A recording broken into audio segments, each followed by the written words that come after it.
Le quartier Sillery à Québec est un quartier unique avec une impressionnante concentration de maisons issues du mouvement moderne, des maisons qui ont été dessinées par une série d'architectes au cours du 20e siècle. Je vous fais découvrir le quartier avec une guide parfaite.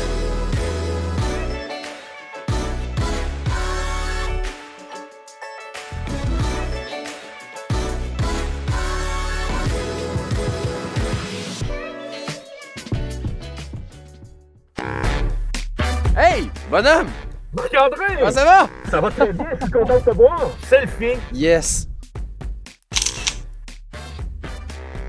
Bonjour Anne! Bonjour Marc-André! Merci de nous faire visiter ton quartier d'enfance. Ah, c'est vraiment un plaisir. On y va! Tu vas t'acheter. Oh!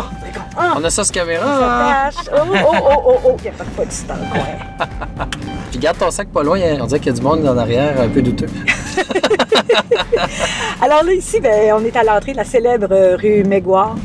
Ah oui, pourquoi vous dites Maguire? Moi, je dis Maguire, me semble. Bon, nous autres, on dit Maguire. Maguire? C'est accent. Mais il est où le O? Je sais pas, on a toujours... Tout droit? On tourne à gauche. Alors ici, on voit, puis elles n'ont presque pas changé, la maison d'une de mes amies, Michel, et l'autre Michel ici. Il y avait les trépaniers l'autre bord de la rue.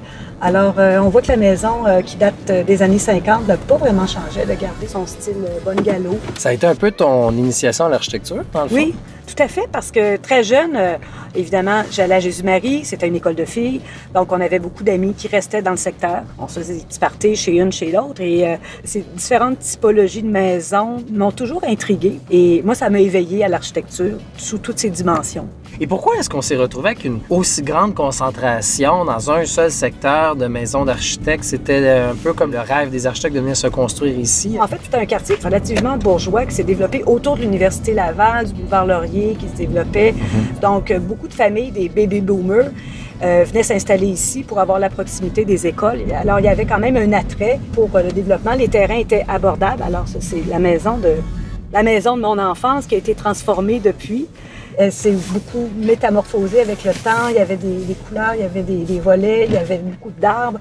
Quand mon père l'a fait construire, parce que c'est mon père qui avait fait les plans, puis moi, j'allais avec mon père voir l'avancement des travaux.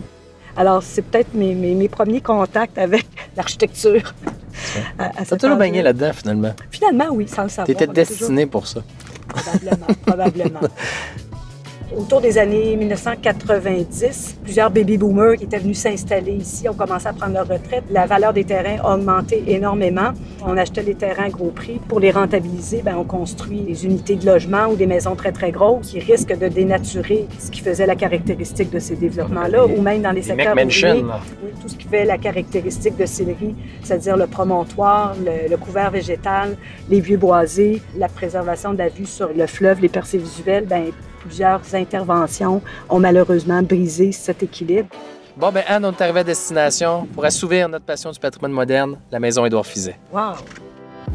Merci beaucoup, Francine, de nous recevoir aujourd'hui dans votre charmante demeure. J'imagine que vous avez un coup de cœur quand vous l'avez visité la première fois. Je suis arrivée ici, j'ai vraiment eu un coup de cœur extraordinaire en voyant la lumière, en voyant que on est dans le bois de Coulanges. N'importe où on regarde d'un côté ou de l'autre, on est comme à l'extérieur. C'était quoi l'état de la maison quand vous êtes arrivé? Est-ce qu'elle avait été bien entretenue à travers les années ou ça manque un peu d'amour? La surprise que j'ai eue, c'est que les éléments d'origine avaient été conservés.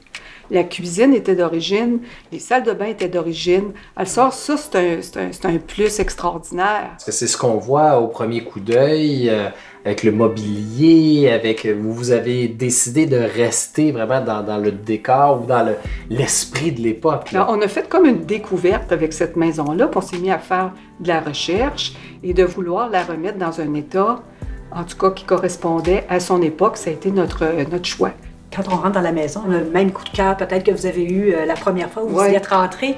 Mais ce qui est assez remarquable, c'est que c'est une maison du début des années 60. Et puis, l'idée du plan très, très ouvert et puis des espaces autour desquels on circule, la luminosité sur trois côtés, ce sont encore des principes qu'on utilise aujourd'hui. C'est des principes qui font qu'on se sent bien, on a de la lumière toute la journée durant.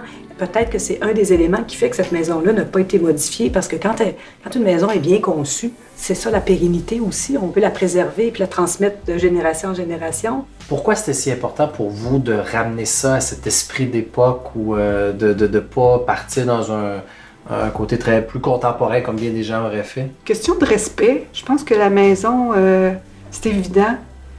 Elle respirait ça. Je sais pas, ça s'est venu tout seul. Pour moi, ça pouvait pas être autrement que ça.